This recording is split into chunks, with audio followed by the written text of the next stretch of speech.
రంగారెడ్డి జిల్లా Narsingi police station పరిధిలోని పుప్పాలగూడలో జంట హత్యలు కలకలం సృష్టించాయి. యువకుడిని కత్తులతో పొడిచి బండరాయితో మోది హత్య చేసిన ఘటన పద్మనాభస్వామి ఆలయ గుట్టల వద్ద జరిగింది. గాలిపటాలు ఎగురవేయడానికి వెళ్లిన స్థానికులు మృతదేహాలు కనిపించడంతో పోలీసులకి సమాచారం అందించారు. పోలీసులు ఘటనా స్థలానికి చేరుకుని పరిశీలించారు.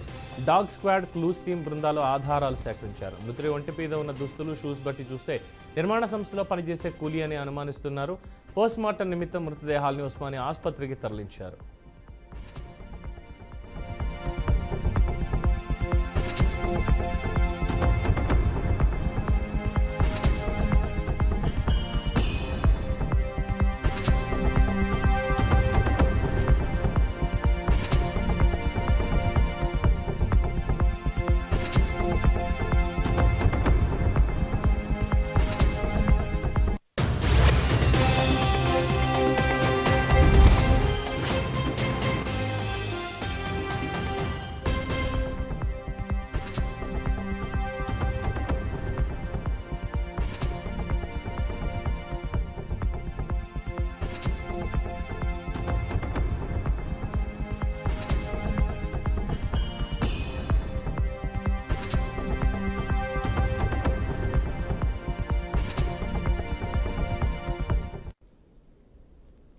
ఇక చూస్తున్నాం, రంగారెడ్డి జిల్లా నార్సింగి పోలీస్ స్టేషన్ పరిధిలోని పుప్పాలగూడ దగ్గర ఉన్న పద్మనాభస్వామి ఆలయ గుట్టల దగ్గర జంట హత్యలు కలకలం రేపాయి.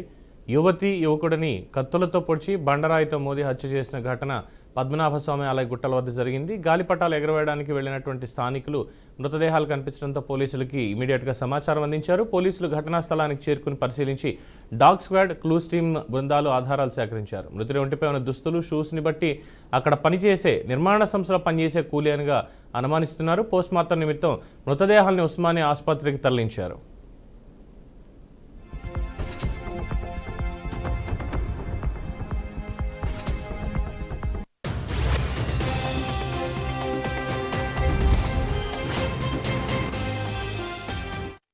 ఇక ఇదే అంశానికి సంబంధించి పూర్తి సమాచారం మా అవుట్పుట్ ఎడిటర్ వెంకట్ అందిస్తారు. వెంకట్. పవన్, రంగారెడ్డి జిల్లా నార్సింగ్ పరిధిలో డబుల్ మర్డర్ కలకలం రేపుతుంది. ప్రధానంగా అక్కడ లోకల్ ఉన్నటువంటి అనంత పద్మనాభ స్వామి ఆలయ గుట్ట ఏదైతే ఉందో ఆ గుట్ట సమీపంలో ఇద్దరు హత్యకు గురయ్యారు దారుణంగా. బండరాయి మోదీ వారిద్దరిని కూడా చంపినట్టుగా అర్థమవుతూ ఉంది. ఎవరైతే ఈరోజు సంక్రాంతి పండుగ సందర్భంగా కొంతమంది ఆ సైడ్ అటువైపుకి వెళ్లి గాలిపటాలు ఎగరవేసేయడానికి వెళ్ళినట్టు ఎవరైతే కొంతమంది ఉన్నారో వారు ఆ డబుల్ మర్డర్ అంటే ఇద్దరిని చనిపోయిన మృతదేహాలు రెండు ఘోరంగా చిద్దమైనటువంటి ఆ మృతదేహాలను చూసి గుర్తించి పోలీసులకు సమాచారం ఇవ్వడం జరిగింది. వెంటనే సమాచారం అందుకున్న పోలీసులు డాగ్ స్క్వాడ్, క్లూస్ టీమ్ తో రంగంలో దిగి అక్కడ గాలింపు మొదలు పెట్టారు. ఎవరు చనిపోయింది, ఎవరు ఏంటి, హత్య ఎలా జరిగింది ఏంటి అనే అంశాలపైన ఆరా తీస్తున్న పరిస్థితి కనిపిస్తుంది. ఖచ్చితంగా 2 రోజుల క్రితం జరిగినట్టుగా ఒక అనుమానం అయితే వ్యక్తం చేస్తున్నారు. ఈ డబుల్ మర్డర్ అనేది 2 days బ్యాకే జరిగిందన్నట్టుగా గుర్తిస్తున్నారు. అయితే ఇది వాంటెడ్ గా అంటే ఎవరైనా పాత కక్ష జరిగిందా లేదంటేనేమో అక్కడ అటువైపు వెళ్తున్నటువంటి వ్యక్తులతో ఏదైనా గొడవ జరిగి అప్పటికప్పుడు ఆయన ఫిట్ ఆఫ్ రేంజ్ గొడవ జరిగి చనిపోయారా అనేది మాత్రం హత్యకు గురయ్యారా అనేది మాత్రం తేలాల్సి ఉంది. మొత్తానికి అయితే అక్కడ స్థానికంగా ఒక భయానిక వాతావరణం అయితే ఉందని చెప్పుకోవాలి. ఎందుకంటే పండుగ సందర్భంగా ఎవరు ఎక్స్పెక్ట్ చేయరు. జనరల్ గా వాళ్ళు ఏదో అవుట్స్కర్ట్స్ కు వెళ్ళి గాలిపటాలు ఎగరేద్దామని వెళ్ళినప్పుడు ఒక్కసారిగా అక్కడ డెడ్ బాడీస్ కనిపించడంతో ఎవరైతే వారు వెళ్ళారు అక్కడికి వెళ్ళిన వ్యక్తులు అయితే కంగు తిన్నారు.